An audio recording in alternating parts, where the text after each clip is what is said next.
Ya, terima kasih Bu Erlina yang sudah mengawali kebersamaan kita pada sore hari ini, baik melalui doa maupun buku pembukaan. Bapak Ibu dan Saudara terkasih, sama-sama kita akan mempersiapkan diri untuk membaca dan mempelajari serta mendalami dan memahami. Karena ini sifatnya PA ya, mempelajari, mendalami, dan kemudian memahami, sehingga kebenaran firman Tuhan ini kemudian akan memperkaya dan juga mengubahkan kehidupan kita. Sebelumnya mari bersama kita berdoa.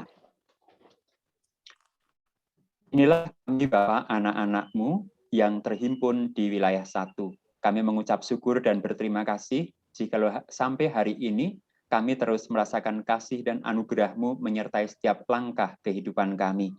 Pandemi COVID-19 boleh mempengaruhi kehidupan kami. Bahkan mungkin boleh mengubah begitu banyak hal dalam kehidupan kami. Tetapi satu hal yang kami imani dan kami amini, bahwa kasih, anugerah, dan penyertaan-Mu terus ada dalam kehidupan kami, sehingga kami dimampukan untuk menyikapi dengan bijak segala sesuatu yang terjadi dalam kehidupan kami. Sampai saat ini kami bersyukur karena kami tidak kehilangan arah. Kami terus Engkau tuntun dengan kebenaran firman-Mu, dan Roh Kudus juga terus menyertai setiap langkah kehidupan kaki kami. Bapa, jikalau saat ini kami akan membaca, merenungkan, memahami, mempelajari sebagian dari firman-Mu, kiranya Roh Kudus yang berkuasa dan memimpin setiap kami, sehingga dengan kuasanya setiap kami dimampukan untuk memahami setiap firman-Mu yang tertulis dalam Alkitab ini, sehingga firman-Mu akan mengubahkan kami, mewarnai kami. Bahkan jikalau firman-Mu itu mencambuk kami dengan cambuk kasih, ialah kami bisa menerimanya, karena itu untuk kebaikan kami. Pimpinlah setiap kami Bapa, karena kami menyerahkan kebersamaan kami pada petang hari ini hanya dalam tangan kasih-Mu saja. Di dalam nama Tuhan kami Yesus Kristus, kami berdoa kepada Bapa di surga. Amin. Selamat sore Bapak Ibu dan Saudara terkasih. Mari bersama-sama kita memperhatikan Alkitab kita. Kita akan membuka dari surat Rasul Paulus kepada jemaat di Filipi. Bapak Ibu dan Saudara terkasih, surat Rasul Paulus kepada jemaat di Filipi. Ketika kita membaca kitab yang berbentuk surat, Bapak Ibu dan Saudara terkasih, ini membutuhkan ketekunan tersendiri. Mengapa? Karena ketika kita membaca kitab yang berbentuk surat, maka sesungguhnya kita diajak untuk memahami situasi yang terjadi itu hanya dari sudut pandang sang penulis. Kita tidak mengetahui respon pembaca. Ini berbeda, atau pendengarnya. Ini berbeda kalau Bapak Ibu, siapa yang tadi ikut ibadah? Yang sudah ibadah minggu? Saya sudah Pak. Semua ya. Ya, syukurlah kalau masih ingat ibadah minggu. Saya pikir gini, nanti ada PA kok, nggak usah ikut ibadah begitu. Enggak ya Bapak Ibu ya? Enggak. Nah, kalau dalam ibadah tadi bacaan kita terambil dari Injil Yohanes. Nah, di situ ketika Yesus menyampaikan suatu pendapat, maka kemudian muridnya menanggapi, kemudian Yesus menanggapi lagi, sehingga kita mendapatkan dinamika yang terjadi di situ seperti apa. Atau ketika Yesus menyampaikan sesuatu, maka ada orang Farisi, ahli Taurat, orang Saduki, atau orang banyak yang menanggapi. Sehingga kita mengetahui perbincangan yang terjadi dan bisa memahami isi percakapan itu dengan lebih baik. Nah, kalau kita membaca kitab yang akan kita baca saat ini yang berbentuk surat, ini disampaikan, surat ini ditulis oleh Rasul Paulus dan ditujukan kepada jemaat di Filipi, maka kita hanya bisa mengetahui apa yang terjadi ini dari sudut pandang sang penulis. Oleh karena itu, sekarang kita akan bertanya, apa sih yang diinginkan oleh penulis kitab Filipi ini kepada jemaat di Filipi? Apa yang Paulus inginkan ketika ia menulis surat ini untuk jemaat di Filipi? Apa yang saat itu sedang terjadi di jemaat di Filipi sehingga Paulus harus menulis surat? Kejadian apa, peristiwa apa yang terjadi sehingga Rasul Paulus yang saat itu ada di penjara itu harus menulis surat.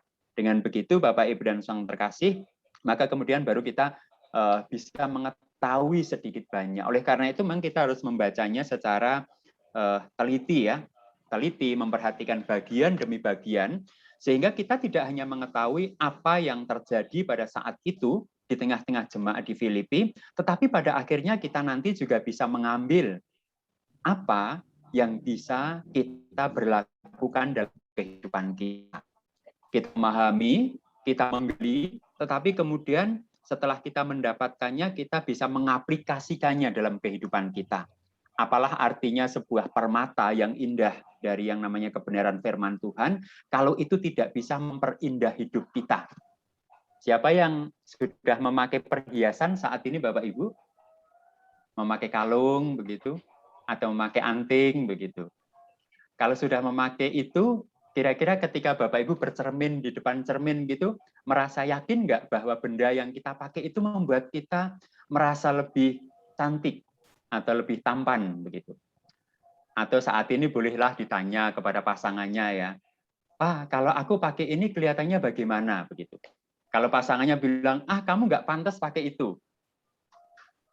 Nah, mungkin kita akan mengubah begitu. Biasanya kalau mau gereja, kita ke pesta atau kemana kan, kaum Hawa ini kan berdandannya lebih lama ya. Keluar dari kamar, aku pantas enggak begitu. Oh, itu enggak pantas, masuk lagi, ganti lagi. Kalau ini pantas enggak? Oh, itu malah enggak lebih pantas lagi, ganti lagi begitu.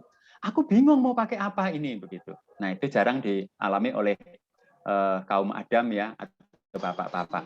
Tetapi kalau berbicara tentang kebenaran firman Tuhan, ketika kita menggali hal-hal yang indah di dalamnya, semuanya harus membuat kehidupan kita berubah menjadi lebih indah. Setuju Bapak Ibu? Setuju ya? Nah, kalau setuju kita lanjutkan. Karena kalau tidak setuju kita nanti hanya capek-capek loh duduk di sini 1 jam begitu ya. Apalagi harus sambil memperhatikan. Tapi kalau itu nanti menghadirkan sesuatu yang indah dalam kehidupan kita, maka tidak ada yang namanya sia-sia begitu. Ya, mari bersama-sama kita perhatikan dari Filipi pasal 2 ayat 1 sampai dengan ayat ditulis ayat 11 ya, 12 tapi kita sampai ayat yang ke-11 saja. Saya tidak akan membacakannya, tetapi saya akan mengajak Bapak Ibu dan Saudara terkasih untuk memperhatikan bagian demi bagian dari isi Filipi pasal 2 ayat 1 sampai dengan 11 ini, karena ini adalah PA begitu. Bapak Ibu, mari kita perhatikan dari ayat yang pertama. Jadi, karena dalam Kristus ada nasihat, ada penghiburan kasih, ada persekutuan roh, ada kasih mesra, dan belas kasihan. Ketika Bapak, Ibu, dan Saudara terkasih, sebuah kalimat diawali dengan kata jadi, maka ini menegaskan apa? Jadi, karena dalam Kristus. Nah, jadi ketika ini diawali dengan kata jadi, pasti ini ada kaitannya dengan perikop sebelumnya. Sebelumnya itu berisi tentang nasihat supaya tetap berjuang. Nah, rupanya hidup ini dari zaman dulu sampai sekarang itu adalah sebuah perjuangan. Maka jalanilah dan menangkanlah. Hidup itu perjuangan, menangkanlah. Hidup itu perjuangan, maka kemudian jalanilah. Nah, jadi ketika sudah menasihatkan tentang hidup ini adalah perjuangan, nasihat supaya tetap berjuang begitu. Dan yang kedua, Bapak Ibu, perjuangan itu ternyata perjuangan bagi orang percaya itu tidak selalu perjuangan seorang diri, tapi perjuangan itu selalu bersama. Perjuangan itu bersama, tidak pernah seorang diri. Karena apa? Orang-orang yang telah percaya kepada Kristus itu adalah orang-orang yang dipersatukan dalam sebuah persekutuan begitu. Tidak pernah berjuang sendiri, tetapi bersama-sama begitu. Nah, jadi ketika dikatakan jadi, maka itu berkaitan dengan ayat atau perikop sebelumnya. Nah, ketika perikop sebelumnya itu berisi tentang perjuangan, dan juga perjuangan itu ternyata salah satu yang akan timbul dari perjuangan itu adalah penderitaan. Jadi perjuangan itu pasti selalu disertai dengan penderitaan. Karena kalau perjuangan itu tanpa penderitaan, maka tidak akan menghasilkan kemenangan begitu. Nah, jadi kalau diperhatikan ayat 29 misalnya, kita naik sebentar ya Bapak Ibu. Sebab kepada kamu dikaruniakan bukan saja percaya kepada Kristus, melainkan juga untuk menderita bagi Dia. Nah, ini mungkin sebuah ayat yang tidak terlalu kita sukai. Jadi ternyata kepada kita, kepada orang percaya itu, sebab kepada kamu dikaruniakan bukan saja untuk percaya kepada Kristus sebagai Tuhan dan Juru Selamat, melainkan juga menderita untuk Dia. Nah, ini sesuatu hal yang tidak mudah, Bapak Ibu, karena ternyata bagi orang Filipi pada waktu itu percaya kepada Kristus, maka kemudian juga itu berbarengan dengan penderitaan. Dalam pergumulan yang sama seperti yang dahulu kamu lihat padaku, dan yang sekarang kamu dengar tentang aku, tentang Paulus sendiri. Paulus, seperti saya katakan tadi, ketika menulis surat ini sedang ada di penjara. Ia di penjara karena percaya kepada Kristus. Ia mengalami penderitaan karena ia percaya kepada Kristus dan kemudian juga memberitakan tentang Kristus kepada orang-orang Yahudi maupun kepada orang-orang non-Yahudi. Dalam pergumulan yang sama dikatakan, seperti yang dahulu kamu lihat padaku dan yang sekarang kamu dengar tentang aku. Ini lebih menakutkan lagi, Bapak, Ibu, dan saudara terkasih. Perhatikan ya, sama seperti yang dahulu kamu lihat padaku, dahulu kamu melihat aku menderita, dan yang sekarang kamu dengar tentang aku, yang juga mengalami penderitaan karena di penjara begitu. Perhatikan, Bapak Ibu, bagi Paulus, penderitaan, apakah itu zaman dulu sampai sekarang, itu bukan sesuatu yang ditakuti. Karena itu adalah bagian dari yang namanya perjuangan. Perjuangan sebagai orang percaya. Nah, inilah kemudian yang dijadikan dasar oleh Rasul Paulus untuk memberikan nasihat kepada jemaat di Filipi. Oleh karena itu, perikop kita diawali dengan kata, jadi karena dalam Kristus ada nasihat, ada penghiburan kasih, ada persekutuan roh, ada kasih mesra, dan ada belas kasihan. Karena itu sempurnakanlah sukacitaku dengan ini. Oleh karena itu Rasul Paulus mengatakan dalam Kristus ada. Dalam Kristus ada apa? Di situ kita kemudian mengetahui banyak hal. Orang yang bersama-sama hidup dalam Kristus, jemaat yang bersekutu dalam Kristus itu kemudian mendapatkan ada begitu banyak alasan yang bisa dinikmati. Jadi karena dalam Kristus ada nasihat, ada penghiburan kasih, ada persekutuan roh, ada kasih mesra, ada belas kasihan. Oleh karena itu sempurnakanlah sukacitaku dengan ini. Hendaklah kamu sehati sepikir dalam satu kasih, satu jiwa, satu tujuan. Dengan tidak mencari kepentingan sendiri atau puji-pujian yang sia-sia. Sebaliknya, hendaklah dengan rendah hati yang seorang menganggap yang lain lebih utama daripada dirinya sendiri. Nah, ini sangat menarik Bapak Ibu dan saudara terkasih, karena ternyata ketika seseorang itu dihimpunkan menjadi persekutuan tubuh Kristus, maka kemudian mereka akan menikmati berbagai hal yang sangat berbeda.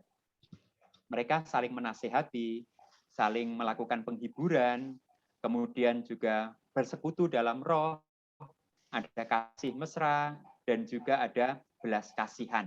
Nah, itu semua Rasul Paulus kemudian berkatakan, sempurnakanlah sukacitaku dengan ini, sehati, sepikir. Dalam satu kasih, satu jiwa, satu tujuan. Perhatikan ada berapa banyak kata satu yang dituliskan di sini.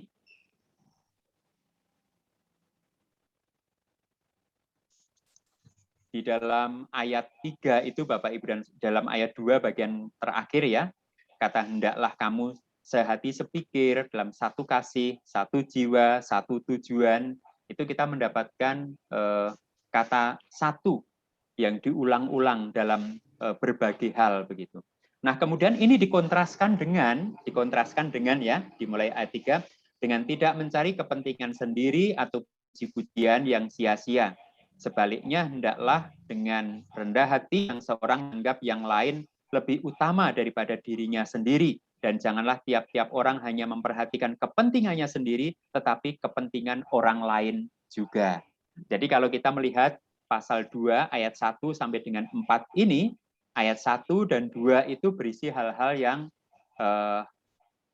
positif, yang dimiliki oleh orang-orang yang bersekutu dalam Kristus. Nah, kemudian ayat 3 sampai dengan 4 itu berisi hal-hal yang seharusnya tidak ada lagi dalam kehidupan orang-orang percaya. Oleh karena itu, ayat 3 itu kan diawali dengan kata dengan tidak mencari. Nah, oleh karena itu mari Bapak Ibu dan saudara terkasih kita perhatikan apakah semua kekayaan,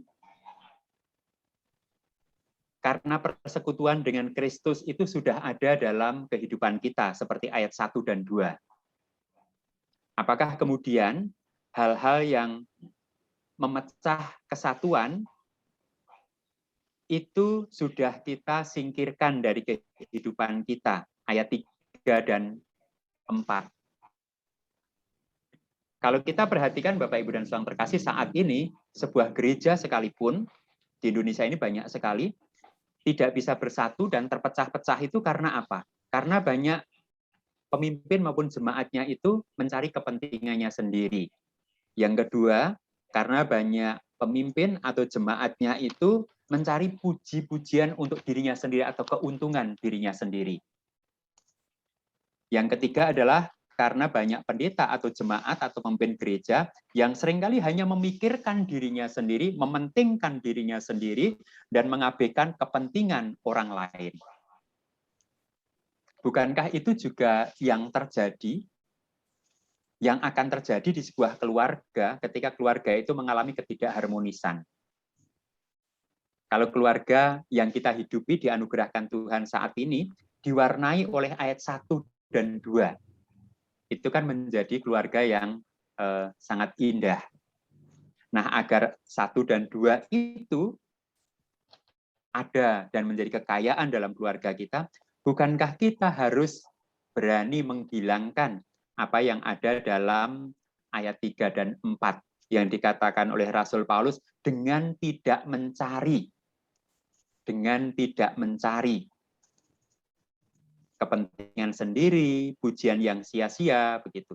Hanya memperhatikan kepentingan sendiri, tidak memperhatikan kepentingan orang lain. Nah, itu hal-hal sederhana Bapak Ibu dan Saudara terkasih, tetapi seringkali ada dalam kehidupan kita. Dan itulah yang menjadi sumber permasalahan, ketidakharmonisan, konflik dalam kebersamaan kita. Apakah itu persekutuan, apakah itu rumah tangga, ataukah sebuah panitia.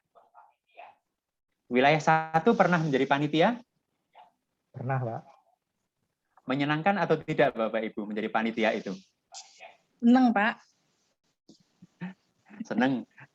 Ini Bu Esther bilang senang, yang lain bagaimana? Senang Bu Retno, pakai petasan dimarahin orang itu. Oh ya, aduh, ini Pak Susanto itu membuka luka lama itu. Tapi asik banget. Iya. Oh, kalau itu saya ingat, kalau itu mah rangkaiannya banyak ya Bu Retno ya? Iya. Iya, rangkaiannya banyak itu ya, saya ingat juga. Senang kok. Senang, happy ya Bu ya? Iya. Karena jadi aktif semua. Betul kompak. Ya. Jadi, nah, kalau kita belajar dari pengalaman kita ketika kita berkeluarga, bersekutu atau menjadi panitia begitu, itu bisa menjadi kompak karena apa? Karena kita memang bersedia merendahkan diri satu dengan yang lain misalnya, tidak mementingkan diri sendiri atau tidak egois begitu. Mengapa ini penting Bapak Ibu dan Saudara terkasih? Karena mementingkan diri sendiri atau egois itu adalah sifat dasar dari manusia.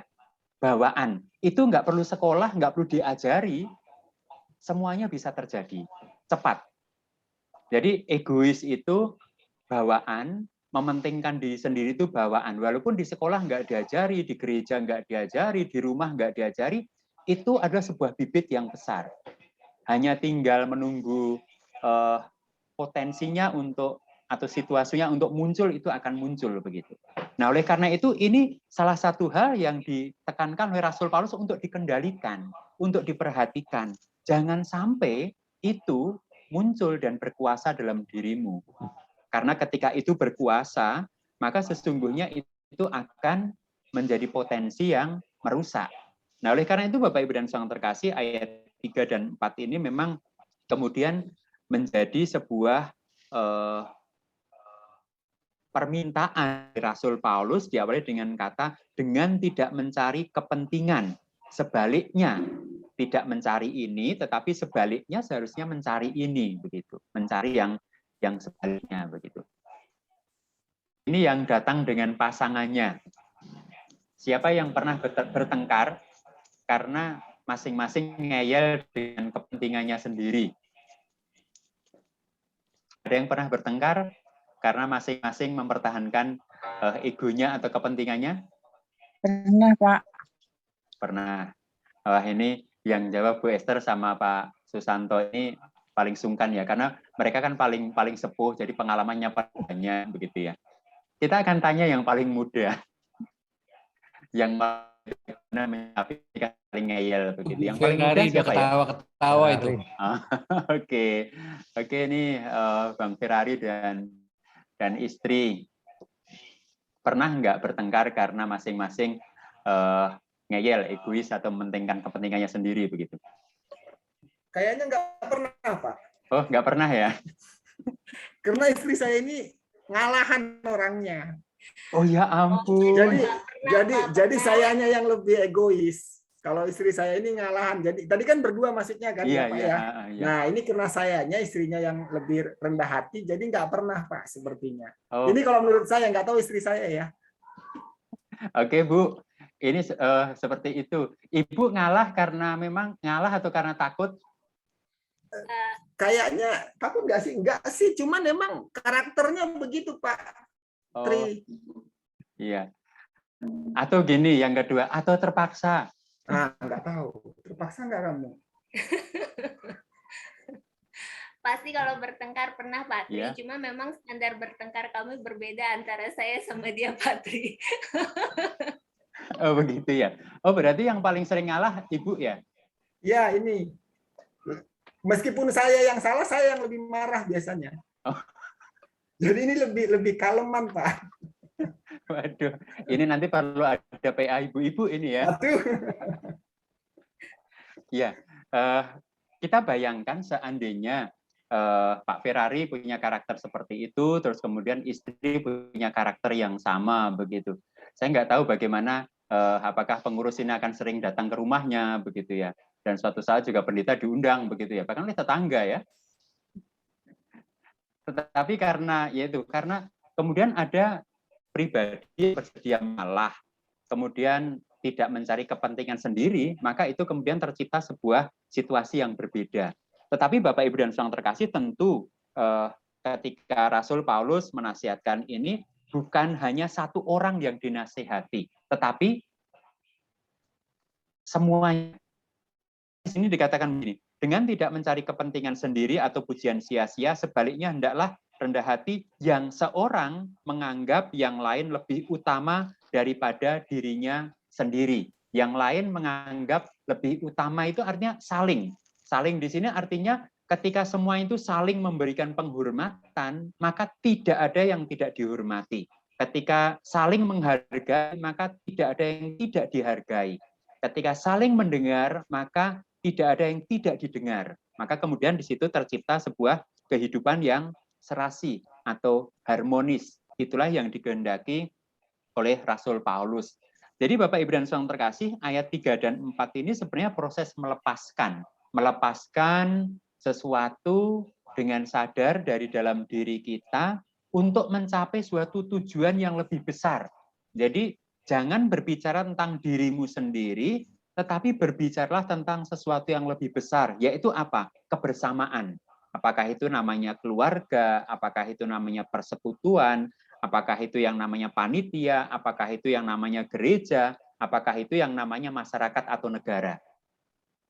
Jadi orang-orang diajak untuk berpikir bukan hanya diri sendiri, tetapi sesuatu yang lebih besar daripada itu. Sehingga proses melepaskan kepentingan sendiri atau sifat ego itu ada tujuannya dan ada dasarnya gitu.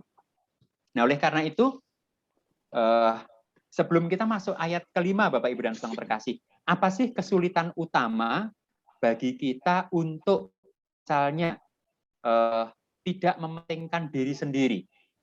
Kesulitannya apa? Tidak mementingkan diri sendiri, tetapi mengutamakan kepentingan orang lain. Kesulitannya apa, Bapak Ibu? Egonya, Pak.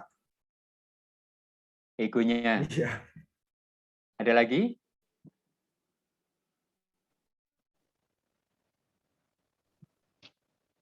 Kesulitan utama. Bapak Ibu Kebutuhan. kalau ya Kebutuhan sendiri. kebutuhannya sendiri. Ya. Ada lagi? Merasa lebih senior. Merasa lebih senior, merasa lebih tahu, merasa lebih pinter, merasa lebih kuat, pokoknya merasa lebih begitu. Ya, ada lagi?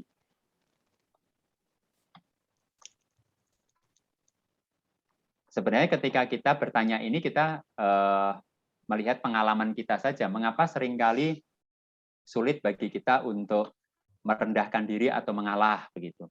Nah itu kalau kita melihat pengalaman kita dan apa yang terjadi dalam kehidupan kita, mungkin itu akan lebih mudah. Kecuali Bapak Ibu dan Saudara terkasih, yaitu tadi menjadi seperti pasangannya Bang Ferrari ya, lebih suka ngalah begitu. Itu ya karena terbiasa mengalah begitu. Atau mungkin sebenarnya pemikirannya biar tidak ribut lagi, biar suami lebih cepat, biar marahnya nggak lebih rame lagi, ya sudah ngalah saja begitu. Itu. Atau memang ada sebuah tujuan yang lebih besar lagi begitu. Nah, Bapak Ibu dan Saudara terkasih, bagaimanakah caranya? Sekarang bagaimanakah caranya agar kita bisa memiliki karakter seperti ayat 3 dan 4 tadi. Dimulai dengan ayat 5 dikatakan, hendaklah kamu dalam hidupmu bersama menaruh pikiran dan perasaan. Jadi agar kita bisa menghidupi apa yang ada di ayat 3 dan 4 tadi, pertama-tama yang harus dilakukan adalah hendaklah kamu dalam hidupmu bersama menaruh pikiran dan perasaan yang terdapat dalam Kristus Yesus. Pertanyaannya Bapak Ibu dan Saudara terkasih, pikiran dan perasaan seperti apa yang Kristus miliki? Pikiran dan perasaan seperti apa yang Kristus hidupi dan terapkan? Pikiran dan perasaan seperti Kristus, seperti apa yang kemudian harus kita lakukan dalam kehidupan kita? Yang pertama, ayat 6 dikatakan, yang walaupun dalam rupa Allah tidak menganggap kesetaraan dengan Allah itu sebagai milik yang harus dipertahankan. Jadi ketika Yesus belum turun ke dunia, ia adalah sosok yang sangat berkuasa, tidak ada keterbatasannya. Jadi kalau dalam bahasa kita sehari itu paling begitu, paling tahu, paling kuat, menangan begitu sosoknya. Tetapi kemudian di sini dikatakan yang walaupun dalam rupa Allah tidak menganggap kesetaraan dengan Allah itu sebagai hal yang harus dipertahankan, bersedia turun, bersedia merendahkan diri, tidak hidup dalam egonya. Walaupun ia punya, tetapi ia bersedia bersikap seolah-olah tidak punya. Ia bisa main kuasa dengan kekuasaannya ketika dicobai oleh iblis dengan 3 hal. Misalnya iblis tahu bahwa Yesus adalah anak Allah. Engkau akan sangat mudah melakukan itu. Tetapi Yesus mengambil tindakan untuk tidak menggunakan semua hal yang dipunyainya itu. Tetapi bersedia meninggalkannya, menanggalkannya begitu. Jadi kalau seorang raja itu istilahnya bersedia menanggalkan mahkotanya dan kemudian tidak menggunakan itu untuk main kuasa. Tanpa mahkota, apalah kedudukan seorang raja? Ia rakyat biasa. Itu Yesus lakukan bukan dengan keterpaksaan, tetapi dengan kesadaran, menanggalkan segala sesuatu yang maha dalam dirinya menjadi terbatas seperti manusia dengan sebuah kesadaran. Nah, ini proses pertama yang teramat sangat sulit Bapak Ibu dan Saudara terkasih. Karena kalau di bahasa Jawa itu ada ungkapan begini. Cacing wae dipidak kuwi molet. Nah, cacing saja diinjak itu dia akan bergerak begitu loh. Berusaha melawan, walaupun cacing itu tidak bisa menggigit Bapak Ibu. Tetapi begitu dia diinjak atau mau ditangkap, dia akan berusaha melawan. Jadi sebenarnya tidak mudah bagi seseorang itu mengalami sebuah proses demikian rupa ketika direndahkan itu bisa menerima. bacaan kita hari ini, hari Minggu tadi, ketika kita beribadah, menunjukkan itu Bapak, Ibu, dan Saudara terkasih. Anak manusia harus menderita, anak manusia harus dihina, anak manusia harus dipermalukan, anak manusia harus mengalami penderitaan yang sedemikian rupa dari orang-orang yang ada di sekitarnya. Tetapi apakah kemudian melawan? Tidak. Ketika Petrus misalnya menghunus pedangnya di Taman Getsemane untuk melawan, Tuhan Yesus mengatakan, apakah sangkamu aku tidak bisa memanggil sepasukan malaikat dari surga untuk melawan? Nah, itu kan sesuatu yang sangat sulit bagi manusia. Tetapi bagi kita yang percaya kepada Kristus, seharusnya bisa merendahkan diri dan kemudian direndahkan. Itu tidak apa-apa. Merendahkan diri, kemudian dihinakan, dipermalukan, itu bukan sesuatu yang luar biasa. Seharusnya itu bisa kita terima. Seperti itu. Sehingga tidak ada tempat dalam kamusnya orang percaya itu menjadi sombong begitu. Aku kok nggak ada. Karena di sini hal yang pertama yang dilakukan ketika kita menaruh pikiran dan perasaan yang terdapat dalam Yesus dalam diri kita adalah seperti itu. Bersedia menanggalkan segala sesuatu yang menjadi sumber kekuatan kita, pengharapan kita, bahkan menjadi kesombongan kita, kemudian meletakkannya begitu. Nah, kemudian yang ketujuh, Bapak, Ibu, dan Saudara terkasih, dilanjutkan, melainkan telah mengosongkan dirinya sendiri dan mengambil rupa seorang hamba dan menjadi sama dengan manusia. Yang kedua adalah kemudian benar-benar mengosongkan diri. Kalau tadi sudah menanggalkan semuanya, yang kedua mengosongkan diri. Mengosongkan diri itu artinya gini, Kristus tidak akan bisa disentuh dengan apapun sehingga kemudian dia marah, tersinggung, dan terhina, dan kemudian melakukan pembalasan. Tidak. Perhatikan ketika Tuhan Yesus di atas kayu salib, Bapak Ibu. Penghinaan apa yang dilakukan oleh salah seorang yang ikut disalib. Kalau engkau anak Allah, turunlah dari kayu salib, selamatkanlah dirimu dan selamatkanlah kami. Itu kan sebuah apa ya Bapak Ibu, tantangan toh. Kalau kamu anak Allah, turunlah dari kayu salib, selamatkanlah dirimu dan selamatkanlah kami. Itu kalau orang yang belum selesai dengan dirinya dan egonya, maka kemudian dia pasti akan membalas begitu. Wong bisa kok begitu. Bukankah seperti itu Bapak Ibu dan Saudara terkasih? Orang itu sebenarnya paling rentan itu ketika disentuh dengan apa? Harga dirinya. Lah katanya kamu itu orang yang punya ini dan itu. Lah kok sekarang seperti ini? Nah, kita tergoda untuk membuktikan. Aku harus membuktikan. Kalau bisa bahkan membalas sehingga orang itu dipermalukan. Kalau seperti itu Bapak Ibu dan Saudara terkasih, kita belum mengosongkan diri seperti Kristus. Ketika kita sudah mengosongkan diri itu, tidak ada lagi dari bagian hidup kita yang ketika direndahkan atau dihinakan itu yang membuat kita tersinggung, marah, apalagi membalas dendam, udah nggak ada. Nah, itu sebuah proses yang kedua, mengosongkan diri, yang sangat sulit. Karena bagaimanapun juga seringkali kita begini, lah saya ini kan manusia dari tulang dan daging. Lah mosok bisa melakukan seperti itu begitu. Biasanya yang membuat hal itu paling sulit untuk kita lakukan karena apa Bapak Ibu?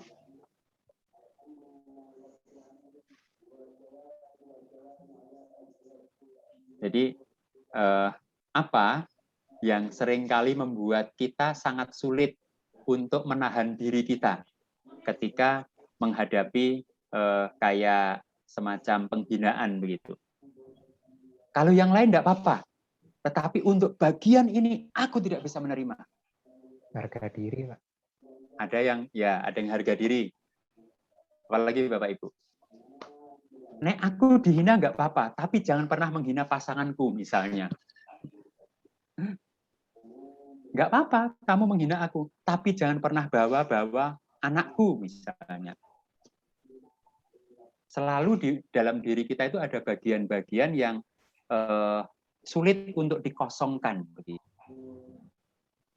Nah, kalau Bapak Ibu membaca mengapa Kristus begitu sedemikian rupa tidak terpancing emosinya, tidak terpancing untuk membalas, bahkan mengatakan dengan keagungan kasih-Nya, ya Bapa, ampunilah mereka, sebab mereka tidak tahu apa yang mereka perbuat. Itu kan luar biasa, Bapak Ibu, sudah betul-betul pengosongan diri yang luar biasa. Kalau sudah bilang seperti itu, apalagi yang bisa dipakai manusia untuk melukai kita? Nggak ada. Kita nggak akan lagi terluka, kita nggak akan lagi tersinggung, kita nggak akan lagi marah, kecewa, mengalami kepahitan, hanya karena diperlakukan sedemikian rupa oleh orang lain. Tetapi kalau kemudian misalnya ketika berhadapan dengan hal-hal itu, kemudian kita marah, kecewa, membalas dendam, bahkan kita memutuskan seumur hidup aku nggak akan bisa mengampuni dia. Seumur hidup apa yang dia katakan itu tidak akan pernah bisa kulupakan, akan kubawa sampai mati. Nyaopo koyok ngono digawa sampai mati. Tambah tuwek, tambah elek. Dia sudah bahagia, dia sudah lupa, kita masih sakit hati begitu. Nah, itu artinya apa? Mengosongkan diri itu bukan hal yang mudah. Padahal Bapak Ibu dan Saudara terkasih, kalau kita bisa menempuh proses itu, maka hidup itu menjadi lebih mudah dan banyak indahnya. Mengapa? Karena kita lebih banyak berpikir positif. Misalnya ada orang yang melakukan itu, entah menghina kita, merendahkan kita, atau kita tidak dianggap, kita mengatakan, ya mungkin dia sedang lupa. Begitu. Atau mungkin dia sedang marah, nggak apa-apa, nanti dia akan berubah kok. Begitu. Jadi kita, artinya kita membuka pikiran kita berpikir positif, dan kemudian kita bahkan bisa mengambil sebuah pembelajaran. Mungkin ada sesuatu yang salah pada kita juga bisa, jadi kita bisa bercermin begitu. Nah itu mengosongkan diri itu bukan sesuatu yang mudah, karena ya itu tadi, sebenarnya dalam diri kita punya banyak hal yang telah ada, dan kemudian kalau benar-benar disuruh benar-benar mengosongkan diri itu sebuah proses yang sulit. Bukan berarti tidak bisa, Bapak Ibu. Tetapi kalau kita menaruh pikiran dan perasaan Kristus dalam diri kita, perlahan-lahan itu akan bisa. Yang ketiga, mari kita perhatikan Bapak Ibu dan Saudara terkasih.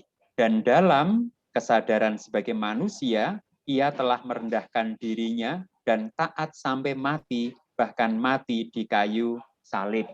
Sudah merendahkan diri, mengosongkan diri, kemudian masih menderita. Jadi ini kalau ada ungkapan orang mengatakan sudah jatuh, tertimpa tangga, kemudian kena apa lagi begitu ya. Itu sesuatu yang sangat sulit untuk dihadapi.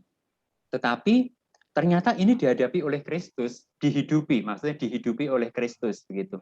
Ketika sudah mengosongkan diri, maka bahkan bersedia menjadi serupa dengan manusia, mati di atas kayu salib, mengorbankan. Bapak Ibu, kalau berkata tentang kurban, itu pakai U ya, mengorbankan diri, bukan mengorbankan diri. Kalau mengorbankan diri itu ada keterpaksaan dan suatu saat nanti akan meledak begitu. Ingat loh ya, aku sudah ngalah berkali-kali dan aku tidak bisa ngalah lagi. Itu artinya apa? Mengorbankan perasaan. Hanya tinggal meledaknya kapan. Tapi kalau mengorbankan itu dengan sebuah kesadaran. Aku mengorbankan ini agar terdapat sebuah kehidupan yang lebih baik. Dia suatu saat tidak akan mengungkit-ungkit pengorbanannya itu lagi. Karena kalau sebuah pengorbanan diungkit-ungkit itu sudah nggak ada nilainya. Aku dulu pernah menolong kamu kok nggak berterima kasih sama aku. Pada saat itu pengorbanan kita sudah nggak ada harganya. Tetapi kalau pengorbanan itu dengan kesadaran, aku melakukan ini agar dia menjadi baik. Ketika dia menjadi baik, dia ingat aku atau tidak, dia berterima kasih atau tidak, dia membalas atau tidak, itu bukan lagi perhitungan kita. Bahkan suatu saat ketika dia melupakan pertolonganku dan kemudian membuat aku menderita, aku tidak akan mengungkit-ungkit pengorbananku itu. Bagaimana Bapak Ibu? Lebih mudah atau lebih sulit?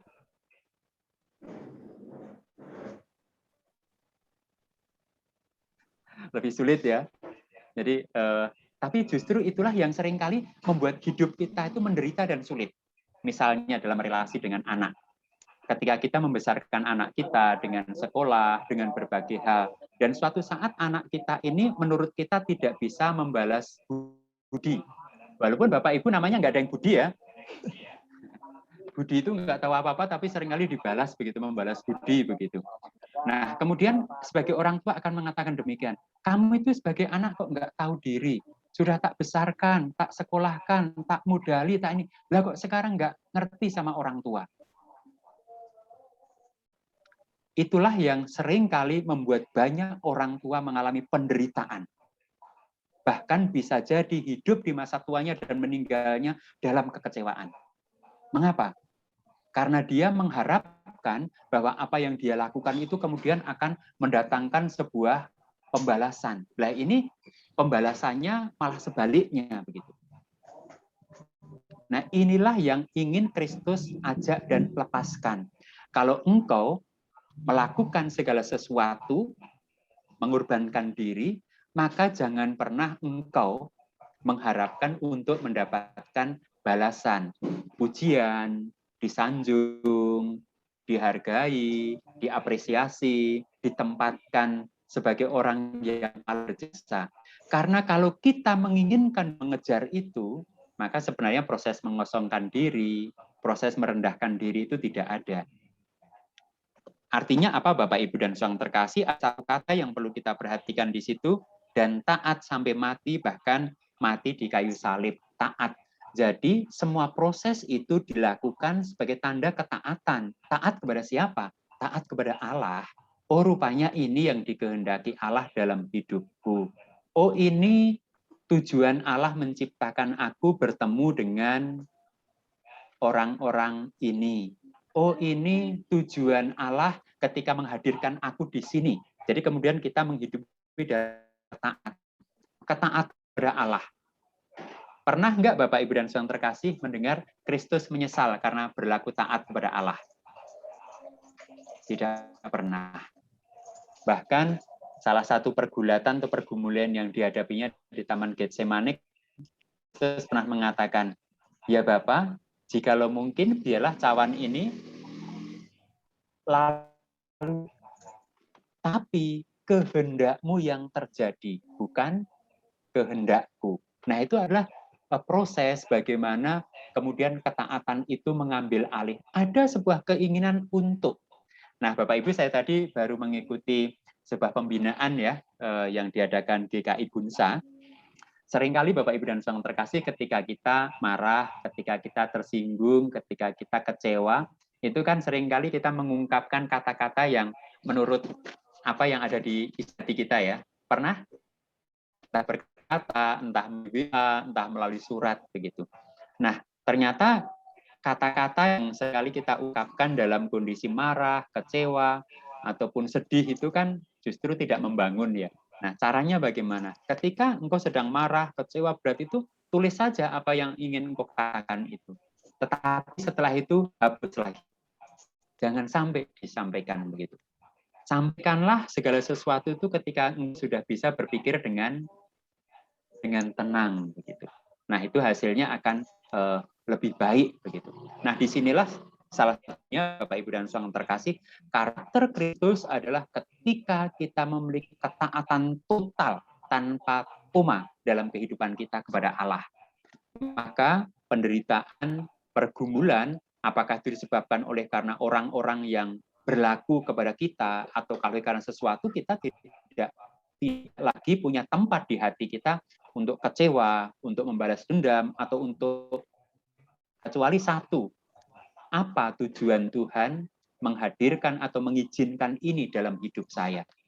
Kalau dengan ini saya bisa membuat orang lain bahagia, kalau dengan ini saya bisa membuat orang lain terberkati, kalau dengan ini saya bisa membuat orang lain bisa belajar dari sebuah kehidupan, mengapa tidak? Begitu. Nah ini jadi menghidupi sebuah tujuan yang seringkali tidak terpikirkan dalam kehidupan kita. Oke Bapak Ibu, dari sampai di yang ke-9 ini kira-kira menghidupi karakter Kristus dalam hidup kita itu hal yang menyenangkan atau tidak? Saya tidak ingin jawaban yang ideal. Jawaban apa adanya.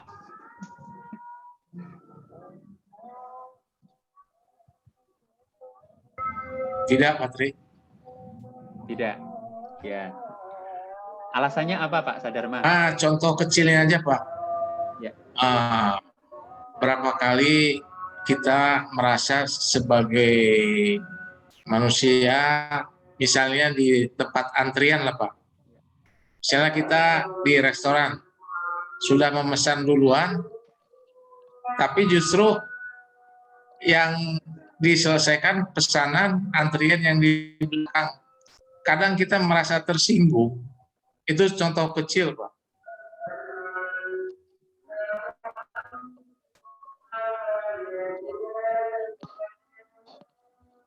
Jadi untuk merendahkan diri memang sangat sulit, Pak. Mungkin itu, Pak. Ya, terima kasih. Wah, ini Pak Sadarma sebenarnya mengambil contoh kehidupan yang sehari-hari yang sangat sederhana ya, Pak ya. Kita sudah ngantri duluan, tetapi kemudian ya, sesuai dengan antrian saja itu sudah membuat kita marah begitu. Oke. Ada lagi, Bapak Ibu? Bapak Ibu, biasanya rem yang kita pakai dalam kehidupan kita ini lebih mudah diterapkan untuk orang-orang yang kita kenal atau untuk orang-orang yang tidak kita kenal? Yang tidak kita kenal, kita lebih bisa menerapkan itu ya. Untuk orang-orang yang kita kenal justru malah sulit. Ya. Karena lebih sudah mudah tahu marah. perilakunya, Pak. Ya. Oh, mengapa? Karena sudah tahu, Pak. Nah, padahal mereka kan orang yang kita cintai. Betul. Ya. Kalau dari ini Pak Tri, kasus kriminal itu banyak terjadi 90% itu kenal orang yang dikenal. Artinya apa? Memang itu yang susah berarti untuk melakukan toleransi. Jadi dari status kriminal yang terjadi. Jadi kebanyakan kasus kriminal itu kemarin ketika ada seorang dokter ya yang misalnya membakar sebuah bengkel milik calon suami dan mertuanya itu kan seringkali betul itu dilandasi oleh sebuah relasi yang kemudian ternyata itu menghadirkan sebuah kemarahan, kekecewaan dalam hidup ini. Bukankah itu yang sering terjadi juga dalam kasus orang tua anak misalnya, bagaimana terjadi sesuatu yang tidak menyenangkan. Nah, oleh karena itu memang yang kita bicarakan tadi hal yang sulit Bapak Ibu. Tetapi ketika kita menghidupinya, maka kita akan mendapatkan kehidupan yang indah.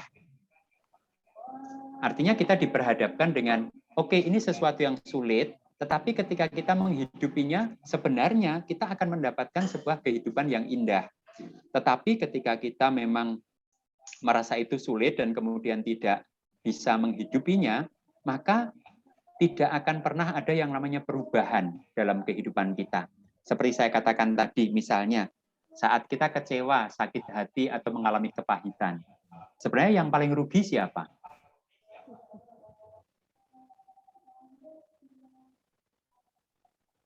Yang paling rugi sebenarnya diri kita sendiri. Ya, Bu Esther, silahkan. Tidak, Pak, maaf. Ini Bu Esther Yudi tadi. Oh iya. Ya, silakan. Iya, diri sendiri Pak yang rugi. Oh, diri sendiri ya. Yes. Nah, oleh karena itu sebenarnya ketika Kristus bertemu dengan kita, itu kan sebenarnya ia mengajak kita ini menjadi pribadi-pribadi yang berubah. Berbahagialah orang yang. Itu di mana Bapak Ibu?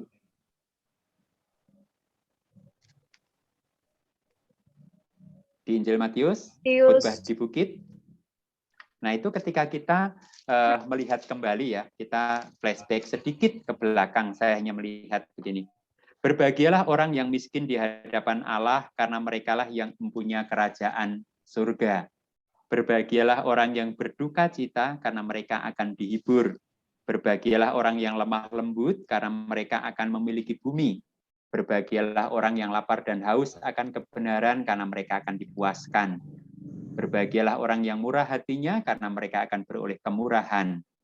Berbahagialah orang yang suci hatinya, karena mereka akan melihat Allah. Berbahagialah orang yang membuat damai, karena mereka akan disebut anak-anak Allah.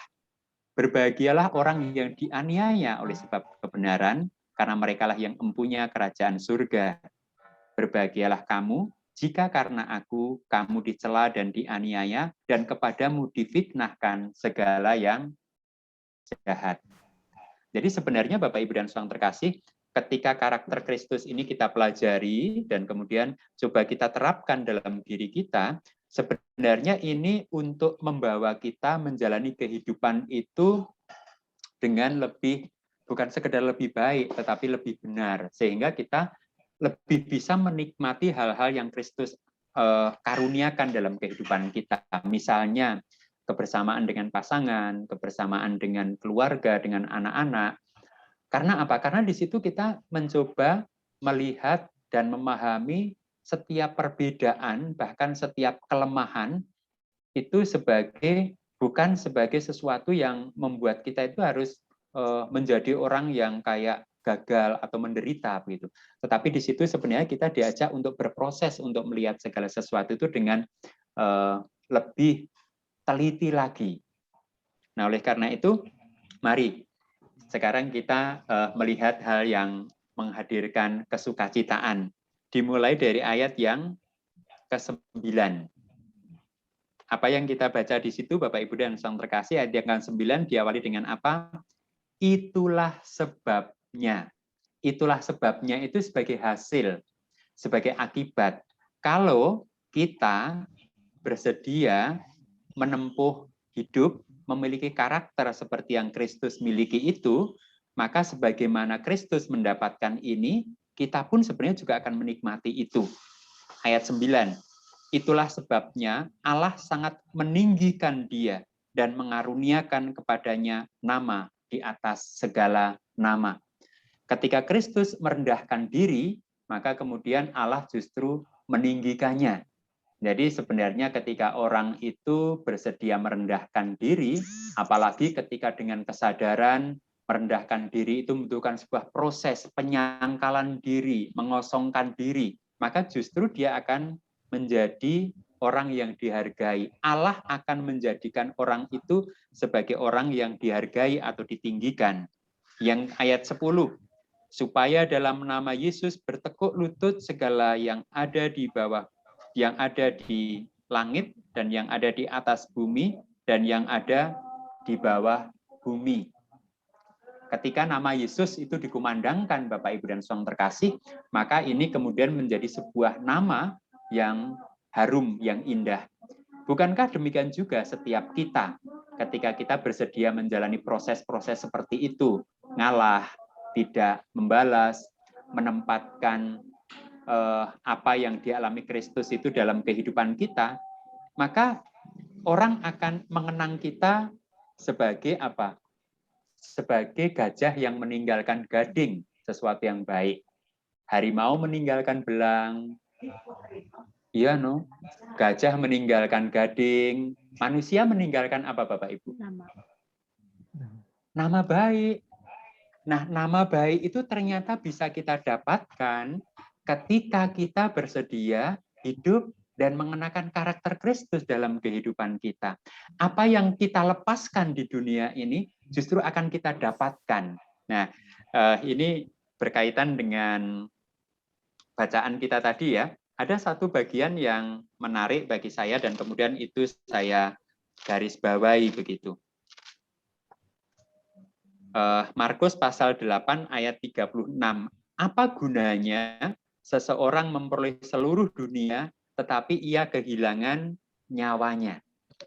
Itu yang kita baca tadi siang dalam salah satu khotbah, dikatakan apa gunanya seorang memperoleh seluruh dunia tetapi ia kehilangan nyawanya. Ketika ia bersedia mengorbankan segala sesuatu yang menjadi kebanggaannya, kesombongannya, egonya, ia hilangkan itu, maka justru ia akan mendapatkan sesuatu yang berharga, yaitu kehidupan seperti Kristus begitu. Nah, kemudian kita lanjutkan yang terakhir, Bapak Ibu yang terkasih ya, dalam Filipi tadi, ayat 11, dan segala lidah mengaku Yesus Kristus adalah Tuhan bagi kemuliaan Allah. Kristus dan kehidupannya itu memuliakan Allah. Bukankah itu yang seharusnya ada dalam kehidupan kita? Ketika kita meninggalkan dunia ini, dunia akan mencatat kita dikenal sebagai apa? Sebagai orang yang itu mencerahkan kemuliaan Allah, Shekinah, bahasa Israelnya, bahasa Yahudi. Jadi kehidupan yang mencerminkan kemuliaan Allah adalah kehidupan di mana kasih itu selalu mengalir, pengampunan itu selalu tersedia dan tidak pernah ada habisnya. Kerendahan hati itu selalu menjadi jalan-jalan dalam kehidupannya. Dan ketaatan kepada Allah itu menjadi sesuatu yang ingin dihidupi dan dicarinya di sepanjang kehidupannya. Maka kemudian Bapak Ibu dan Saudara terkasih, tidak ada kamus dalam hidup kita. Ini lagu dangdut itu seringkali dikatakan demikian. Sakit hati yang kini ku rasakan, begitu. Pernah Bapak Ibu merasakan sakit hati yang tidak bisa dilupakan begitu?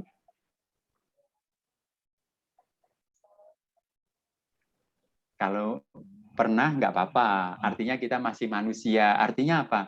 Artinya yang saya hadapi ini masih jemaat GKI begitu. Karena kalau sudah enggak berarti sudah bukan jemaat GKI lagi.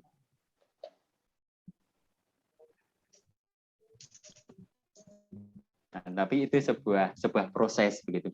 Jadi Bapak Ibu dan Saudara terkasih, kalau perhatikan kan sebenarnya ketika kita berupaya hidup dan mengenakan karakter Kristus itu memang prosesnya tidak mudah. Tetapi akhir dari semua itu sangat indah. Segala sesuatu yang tidak mudah itu memberi hasil yang memberi akhir yang indah. Dan tentu ini jangan hanya dipandang sebagai sebuah janji. Ini kita nikmati dalam kehidupan kita.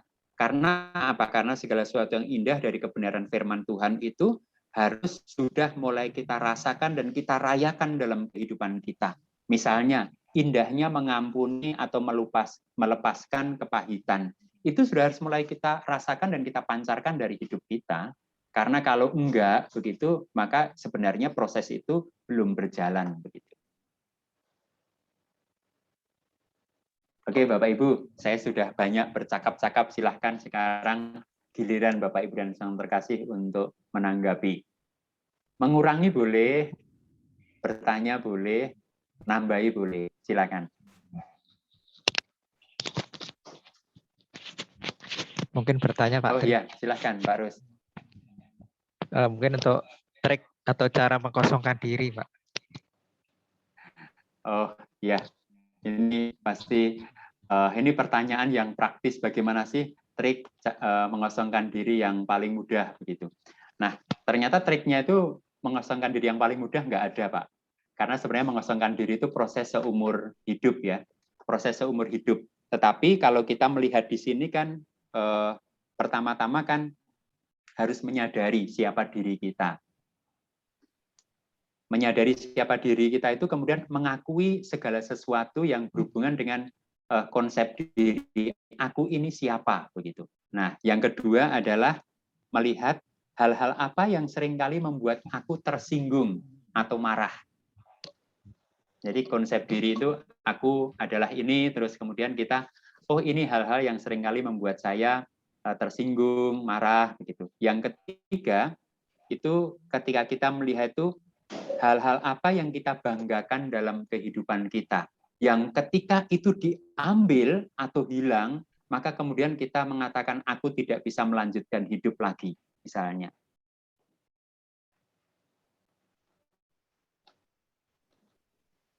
Yang terakhir sebenarnya kemudian memang kita berani berkata kepada Tuhan, ambillah Tuhan segala sesuatu yang menjauhkan diriku dari Engkau, dan kemudian tambahkanlah segala sesuatu yang membuat aku dekat dengan Engkau.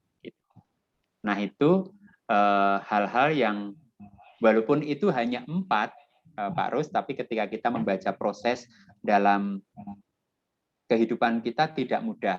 Misalnya contohnya khotbah tadi siang. Bapak Ibu senang nggak di antara Bapak Ibu dikatakan sebagai setan begitu?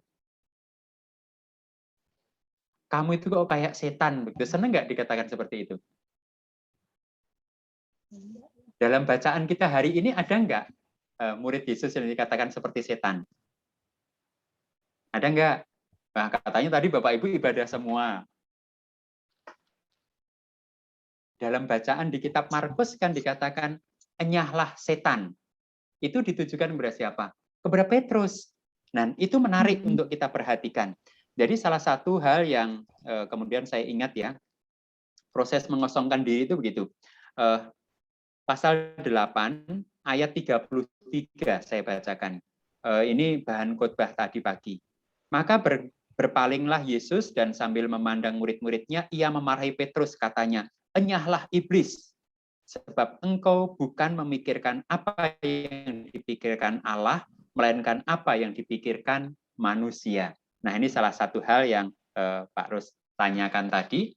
Proses mengosongkan diri adalah memikirkan apa yang dipikirkan, dikehendaki, direncanakan Allah dalam kehidupan kita.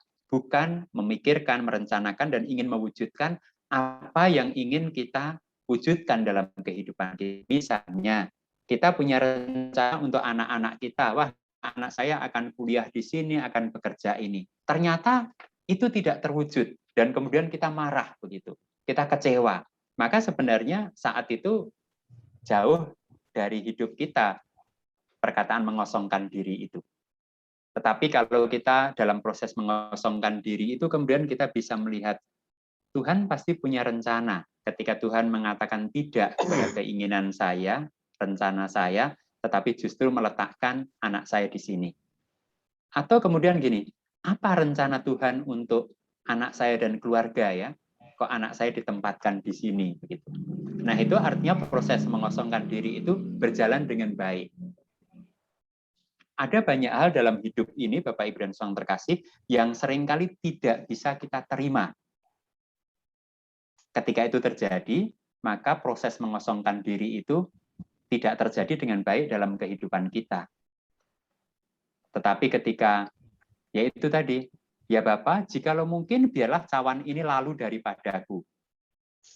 Tetapi salah satu nilai tadi ketaatan, tetapi bukan kehendakku yang terjadi, kehendakmulah yang terjadi. Nah, itu akan membuat kita ini bisa menjalani kehidupan ini bukan dengan pemberontakan, tetapi dengan apa? Dengan kepasrahan. Bukan menjalani nasib, Bapak Ibu ya. Orang Kristen tidak mengenal nasib, tetapi menjalani dalam kepasrahan dengan Tuhan. Karena apa? Karena dalam segala sesuatu yang tidak menyenangkan sekalipun, Tuhan tetap memimpin langkah kehidupan kita. NKB 188.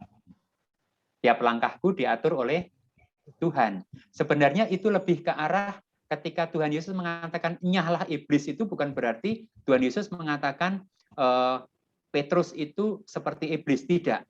Sebenarnya itu bahasa aslinya itu, hai Petrus, jangan engkau menggoda aku, tetapi berjalanlah di belakangku. Berjalanlah di belakangku. Karena apa? Kamu muridku. Kalau kamu murid, maka kamu harus berjalan di belakangku. Sehingga kamu bisa mengikuti langkahku, sekaligus kamu juga bisa berlindung dari godaan iblis yang seringkali menggoda engkau untuk memisahkan manusia dari Allah. Tugas utama iblis adalah menjauhkan manusia dari Allah. Dan yang kedua itu sebenarnya membawa manusia jatuh dalam dosa begitu. Nah, itu sesuatu yang keras dari Yesus, tetapi sebenarnya tujuannya positif. Tetapi jangan diterapkan pada pasangan dan anak-anak kita ya Bapak Ibu ya. Tidak boleh, karena kita ini manusia terbatas. Kalau marah, seringkali marahnya membawa kejelekan.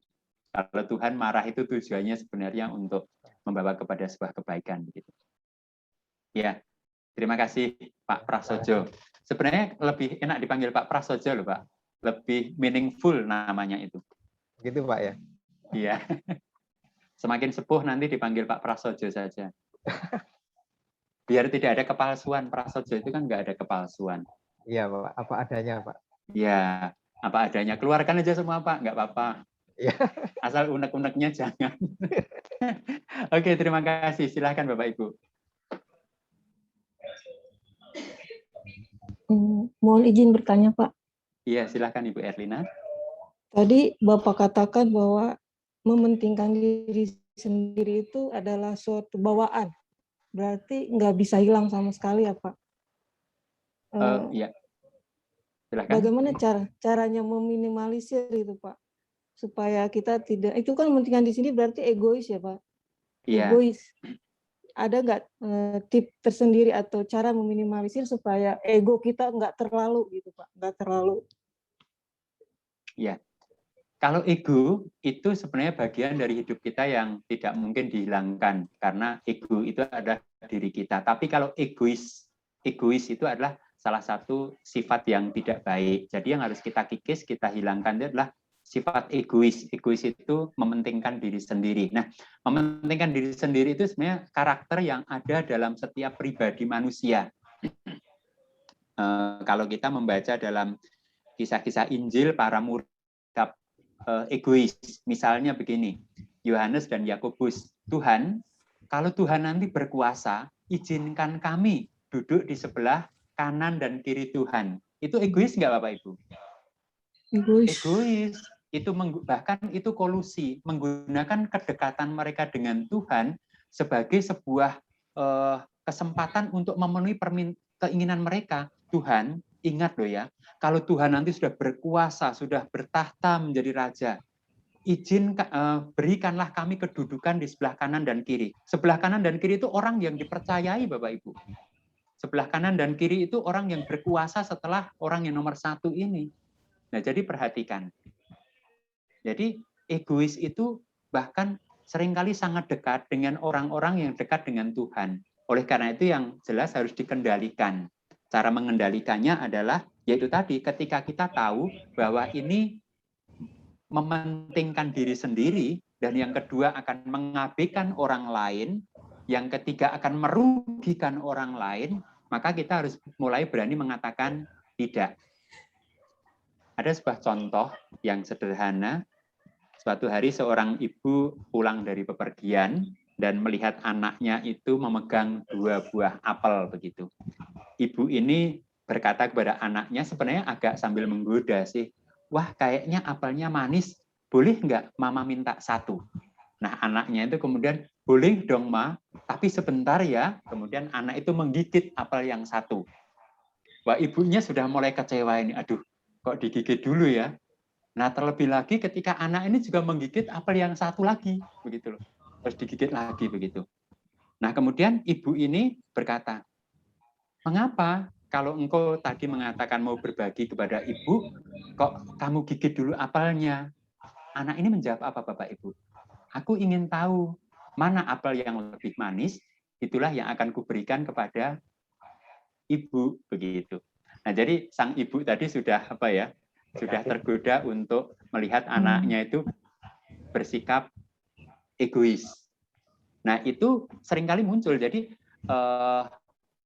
Jadi sikap itu tidak hanya muncul dalam hal-hal yang ketika kita memiliki atau menginginkan sesuatu, bahkan ketika kita melihat orang lain pun, ketika itu dominan dalam kehidupan kita, kita sudah menerapkan itu. Wah, anak ini egois banget ya, mau diberikan kok digigit dulu, padahal anak itu mengatakan, aku mau tahu yang lebih manis mana yang akan kuberikan kepada ibu. Nah, oleh karena itu memang inilah yang harus diperhatikan, diuji kalau kata firman Tuhan, ujilah segala sesuatu.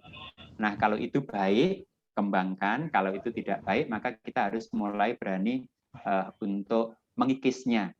Kalau menanggalkan itu kan langsung kayak pakaian dilepas langsung hilang, tapi itu bukan hal yang mudah. Dikikis itu artinya dikurangi sedikit demi sedikit. Kita harus peka dengan apa yang Tuhan sampaikan, peka dengan situasi dan kondisi begitu. Saya itu paling nggak senang Bapak Ibu kalau pas makan bersama itu yang di barisan depan tuh ngambil tuh saenake udele dhewe gitu loh. Udah piringnya dipenuhi, ditumpuk-tumpuk begitu, nggak ingat yang di belakangnya. Padahal akhirnya yang di belakang pada nggak kebagian, yang lebih menyedihkan lagi, dia tidak menghabiskan makanannya itu. menyisakannya dan ditaruh di atas, di bawah meja itu kan orang yang sangat sebenarnya mumpung di depan, dia tidak pernah mikir di belakangnya. Seharusnya orang yang mulai berpikir tidak egois itu, aku di depan, aku menikmati ini, tetapi dia juga ingat, orang di belakangku masih banyak, juga ingin menikmati ini. Maka aku mengambil secukupnya. Walaupun aku senang, aku ngambil secukupnya karena masih banyak yang di belakangku. Nanti kalau masih ada lagi, aku masih ingin bisa nambah. Kalau enggak, ya enggak apa-apa. Nah, itu sebenarnya hal-hal sederhana yang bisa kita terapkan dalam kehidupan kita. Ya, terima kasih Bu Erlina ya. Terima kasih Pak Tri. Ya. Bapak Ibu.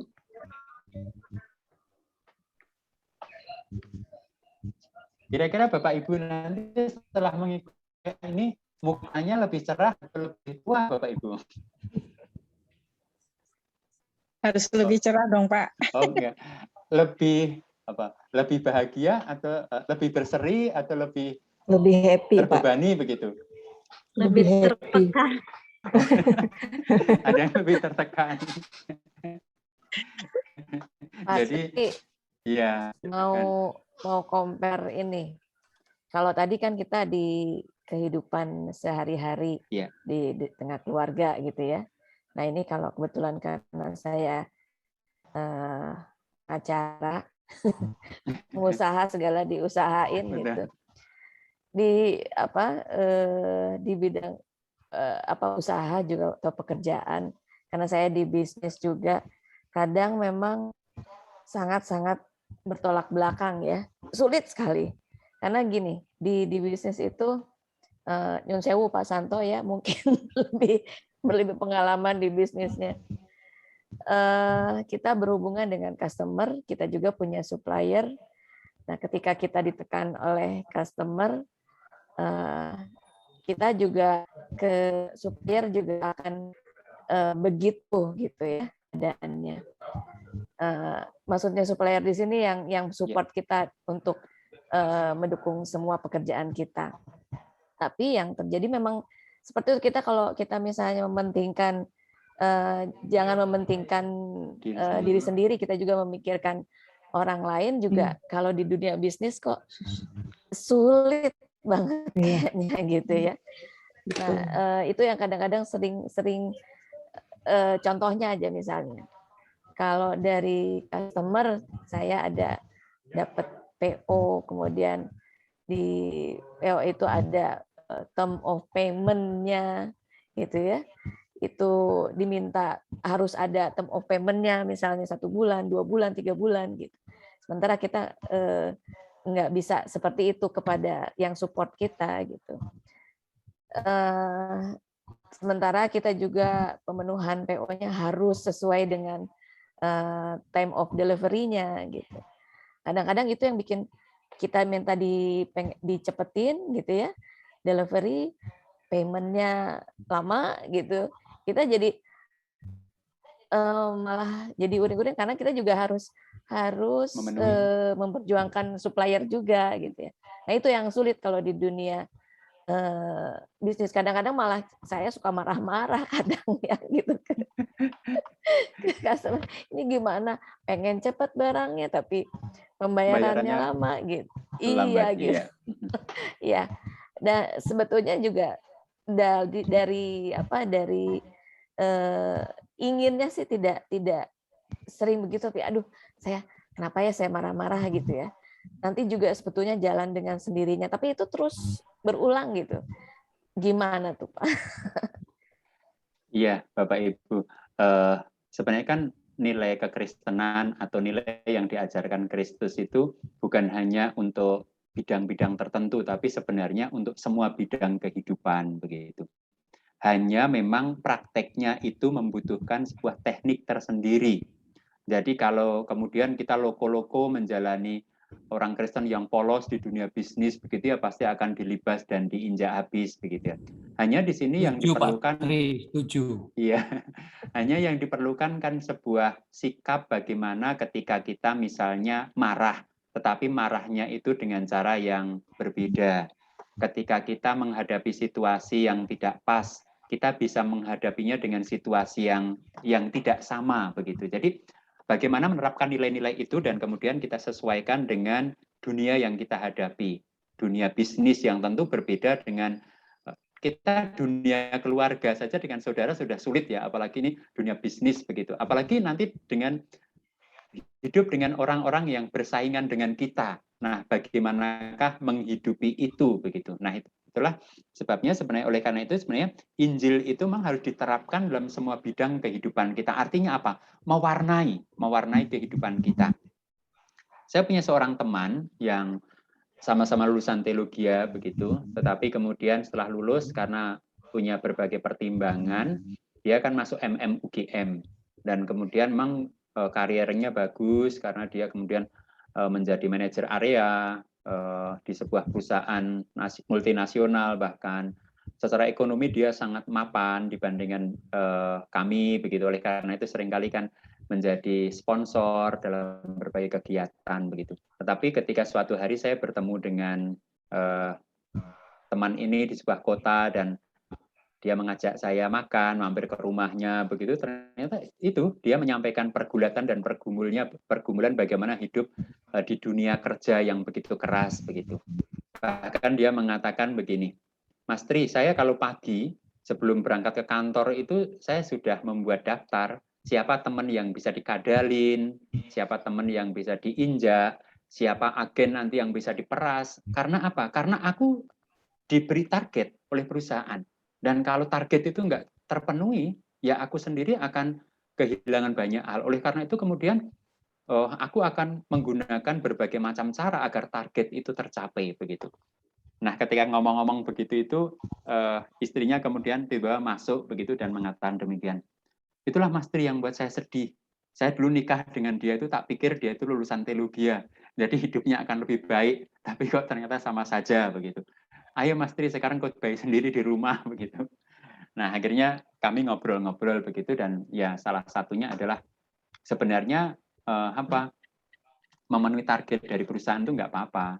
Cuman bagaimanakah caranya? Misalnya bagaimanakah dengan teman, dengan agen yang seperti itu kemudian justru bisa dikasih motivasi, bisa diberikan hal-hal yang positif. Pokoknya menggunakan hal-hal yang dari segi positif yang berkebalikan begitu. Nah, sebelum berpisah, dia terima kasih Mas Tri, tapi kayaknya itu sulit untuk kulakukan deh. Jadi memang aku malu sebenarnya. Tapi kemudian ketika bertemu lagi, ternyata dia sudah mengalami perubahan. Bahkan dia mengatakan sesuatu yang membuat saya senang. Mas Tri, saya saat ini setiap minggu, kalau Jumat itu ada persekutuan di kantor, saya sekarang yang mimpin begitu. Terus saya kaget, loh kok ada perubahan seperti itu? Ya, saya menyadari bahwa memang seharusnya saya bisa menghidupi apa yang saya ketahui dari Injil, sehingga bisa mengubah cara saya bekerja begitu. Dan ternyata memang kemudian dia, walaupun dia mengakui saya banyak kehilangan keuntungan karena sikap saya menghidupi diri sebagai seorang Kristen, tetapi bagi saya itu tidak apa-apa begitu. Nah, itu salah satu pengalaman yang jadi yang ingin saya tegaskan di sini adalah bahwa tentu kita harus memiliki yang namanya kecerdasan untuk bisa menerapkan karakter-karakter Kristus ini di semua bidang kehidupan kita dengan cara yang berbeda seperti itu. Bukan kemudian kita polos-polosan begitu. Nah, kalau tadi Bu Retno kan bilang, saya marah-marah begitu, padahal nanti ternyata setelah itu ya terselesaikan dengan sendirinya. Kan kemudian kita ngapain, aku tadi kok harus marah-marah begitu. Nah, kemudian kan kita bisa sebenarnya yang kita ubah adalah bagaimana ketika kita marah, tapi marahnya itu tetap ada kasihnya begitu. Marahnya itu tidak merendahkan orang lain, marahnya itu kemudian tidak menimbulkan sakit hati, marahnya itu tidak kemudian semua isi kebun binatang dikeluarkan begitu. Marahnya itu orang dimarahi pun, Bu Retno itu marah tapi kok marahnya enak ya gitu. Bukan berarti kemudian marahnya pura-pura kita kerjain aja, enggak, tapi tetap ada ketegasan. Seperti Kristus tadi, ketika Kristus mengatakan enyahlah iblis, maka sebenarnya itu sebuah kemarahan yang mendidik tetapi tegas. Tetapi bukan untuk melukai. Bukan untuk melukai, tetapi untuk mengajar. berdirilah di belakangku begitu. Nah, jadi itu. Jadi kalau di ini kan sebenarnya di pengusaha-pengusaha Kristen itu ada persekutuannya namanya apa, saya kok lupa ya. Nah, di situ banyak orang sebenarnya belajar untuk apa ya, gospel. Nah, itu sebenarnya ngetren di berbagai kota, dan itu kesaksian banyak orang di situ yang bagaimana ketika mereka mengubah cara bisnis mereka dengan cara yang lebih Kristiani ya, ternyata mereka juga tetap bisa menjalani itu dengan baik begitu. Walaupun ya itu kadang memang ada sebuah pergulatan batin ya, ini antara nempuh ini ataukah nempuh ini. Nah, pada saat itu akan dibutuhkan. Itu selalu terjadi. Tapi yang jelas adalah bagaimana menerapkan teknik-teknik ini dalam berbagai bentuk kehidupan, itulah yang penting. Yang kedua adalah adanya kemauan. Jadi Tuhan, saya mau menerapkan ini, saya mau berubah, Tuhan yang memimpin saya. Begitu. Jadi kemudian kita terus meminta Tuhan untuk memimpin begitu ya. Nah, dengan begitu yaitu kita punya proses. Kalau dalam khotbah tadi, walaupun dalam tanda petik itu sebenarnya kayak nyicil utang begitu. Kita sudah dibayari lunas, yuk nyicil utang begitu.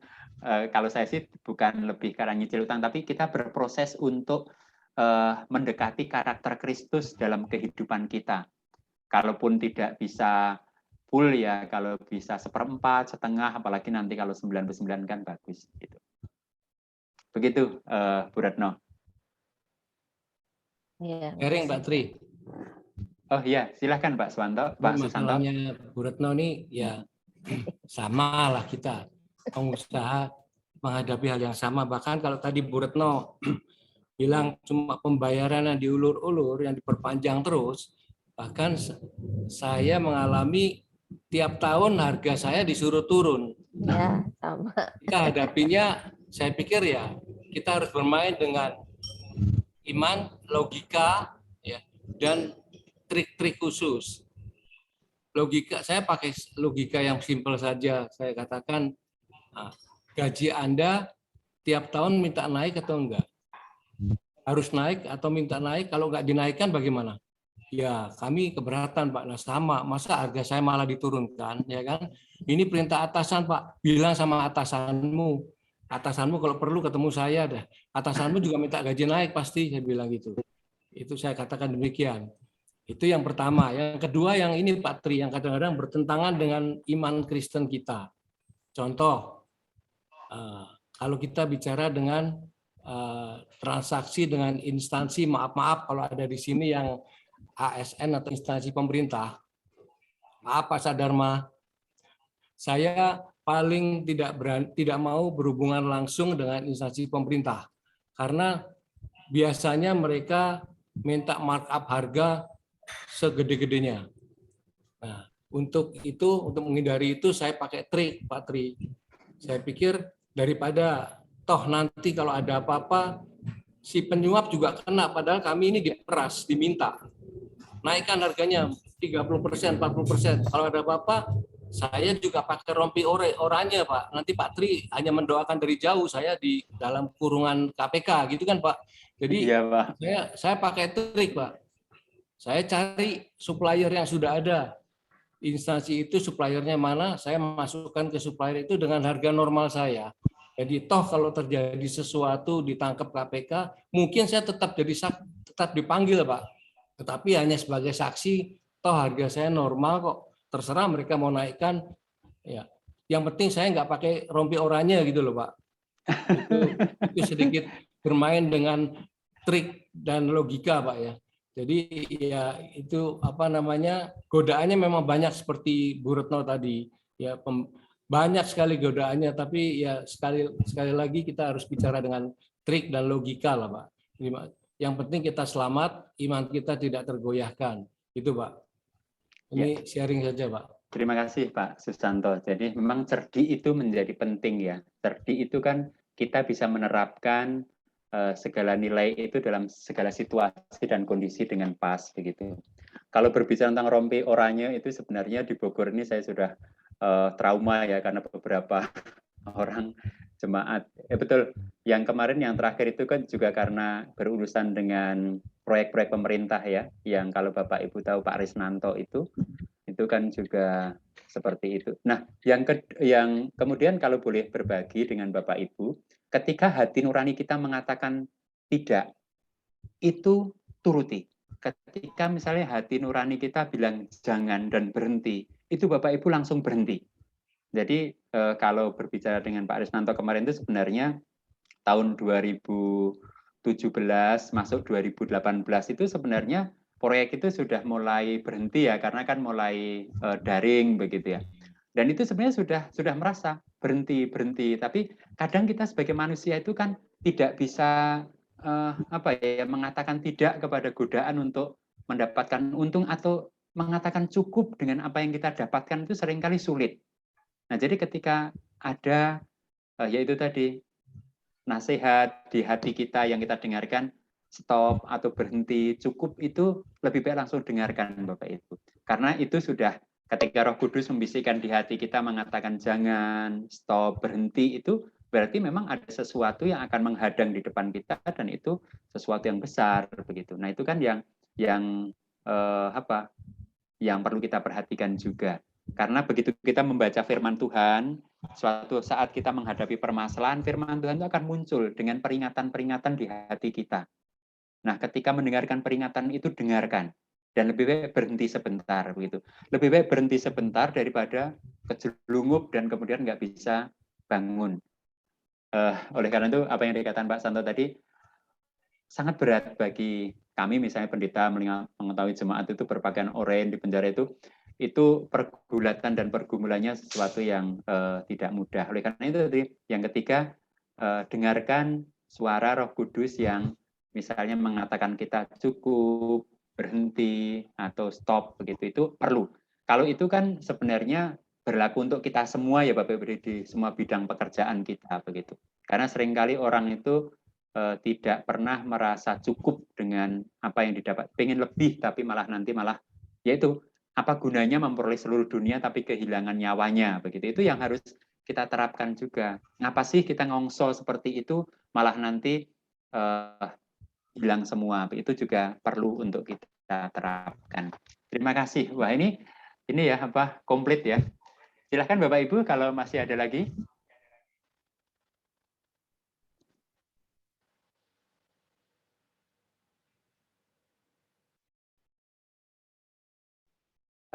Tidak mudah, tetapi saya ingatkan ini akan menjadi indah. Jadi kalau merasa berat di ayat 5 sampai dengan ayat 8, membacalah ayat yang ke-9 sampai ayat yang ke-11. Begitu. Jadi firman Tuhan itu sebenarnya selalu seimbang. Ada sebuah tuntutan untuk berubah, tetapi juga senantiasa ada reward yang akan kita dapat ketika kita berani berproses menjalani itu. Karena apa? Karena Tuhan itu menginginkan setiap Bapak Ibu Saudara itu bahagia. Nah, apa gunanya ikut Yesus kalau nggak bahagia begitu loh? Bahagia itu bukan berarti terbebas dari permasalahan atau penderitaan. Menjalani lembah kekelam penderitaan pun sekalipun itu tidak akan menghilangkan kebahagiaan saya, artinya begitu. Karena apa? Karena saya menerapkan hidup dengan karakter Kristus dalam diri saya. Bisa menerima, bisa legowo, bisa mementingkan orang lain, bisa mengendalikan diri saya, berani mengatakan tidak atau cukup. Mungkin suatu saat kita sedikit maksa Allah, tetapi kita kemudian berani mengatakan kehendakmu Bapa yang terjadi, bukan kehendakku. Itu kan membuat kita bisa damai kembali Bapak Ibu ya. Walaupun mungkin tidak mudah berdamai dengan segala sesuatu yang terjadi, tapi kita harus berusaha untuk mendamaikan diri kita dengan apa yang terjadi. Begitu. Oke, kalau tidak ada lagi, saya serahkan kepada yang empunya kuasa, Ibu Erlina. Kembali. Belum dibuka, Bu? Bu Erlina masih di-unmute, ya. Maaf. Ya, baik Pak Tri. Terima kasih Pak Tri buat bimbingannya, pencerahannya hari ini. Sangat-sangat bermanfaat buat kami semua.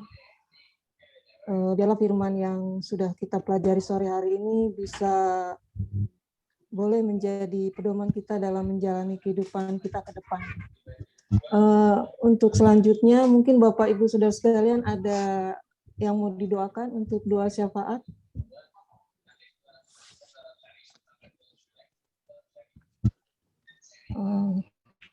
Kalau Pak Rus.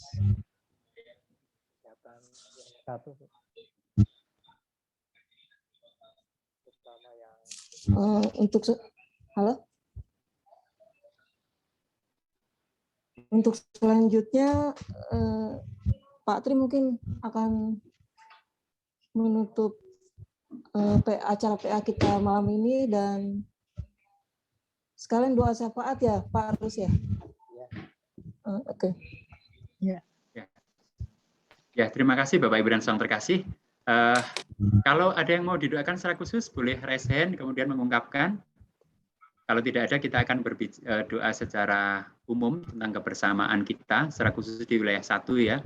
Terima kasih untuk pengurus dan jemaat di wilayah 1 yang terus memperhatikan juga rekan-rekan yang ada di sana yang artinya membutuhkan, mengalami pergulatan. Karena sebenarnya itulah inti kebersamaan kita sebagai tubuh Kristus, di mana kita bisa memikirkan orang lain, meringankan orang lain, begitu. Walaupun wilayah 1 ini kan jaraknya jauh-jauh ya.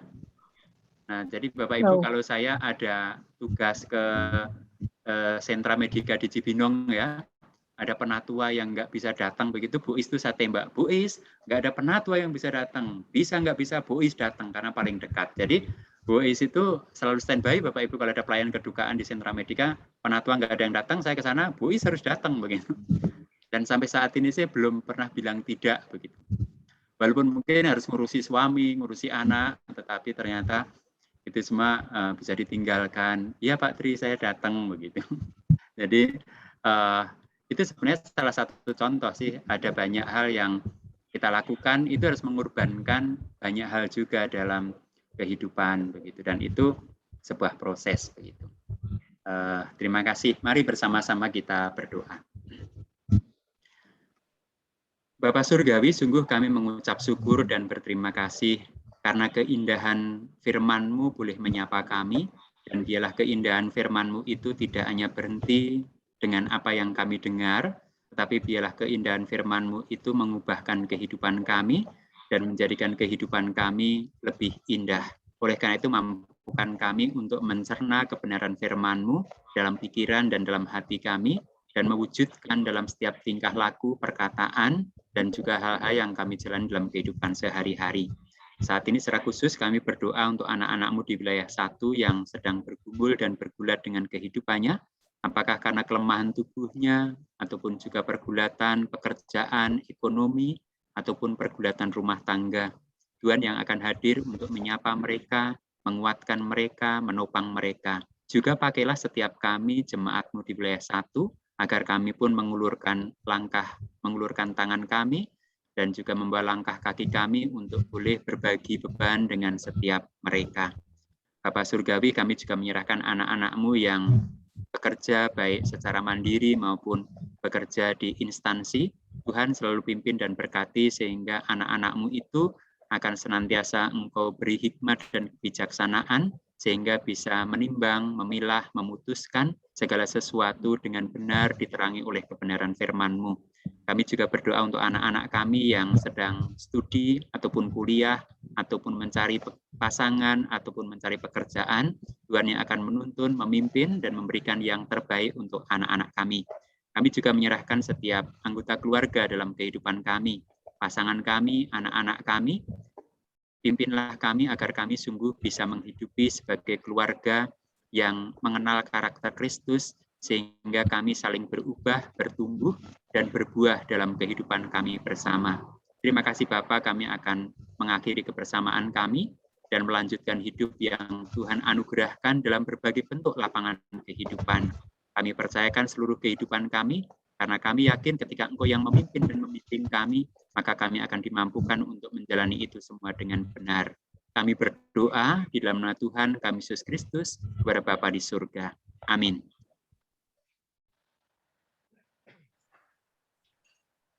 Terima kasih Pak Tri, terima kasih Bu Erlina, terima kasih Pak Rus.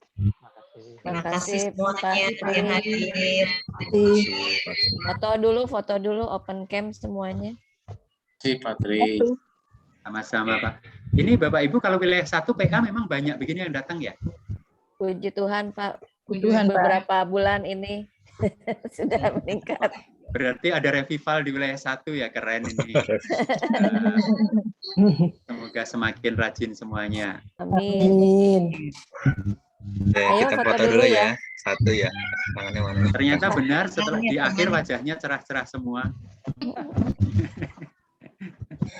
Yuk foto dulu ya. Tangannya satu ya. Tangan Wilayah semua nggak 1. kelihatan. Dan Satu, semuanya. 2, 3. Lihat. Oke. Oke, terima kasih Sampai semuanya. jumpa lagi Bapak Ibu. Terima kasih. Terima kasih Pak Tri, Tuhan berkati. Sehat Sama. semuanya. Terima kasih Pak. Berlina, terus semuanya yang hadir. Chandra, Bu Purnama. PW nanti jangan lupa pada ikut akhir bulan ya. Tanggal berapa Pak Arus? PW? Iya, Buria itu itunya siapa? Pak Yono, sehat-sehat. Pak Yono udah bisa Pak ikut tuh Chandra. tadi udah kursus. Ikut Pak Yono. Apa Bu Ois? MC-nya tadi nggak dikasih tahu ya buat PW. MC-nya. Mana Oh, Mbak Arin? udah. Iya. Oh Mbak iya, Arin. lupa. Itu Mbak Arin Junior. Oh, Mbak Iya. Arin. Chandra, tadi saya chat pribadi kok nggak dijawab Pak Chandra. Oh, nggak dibaca tuh. Nggak lihat. Oke Pak, lagi konsen. Oh, oke. Mana Mbak Arin ya? Harinya lagi ke Jawa Mbak. Oh, jadi duaan ini. Iya. Ya.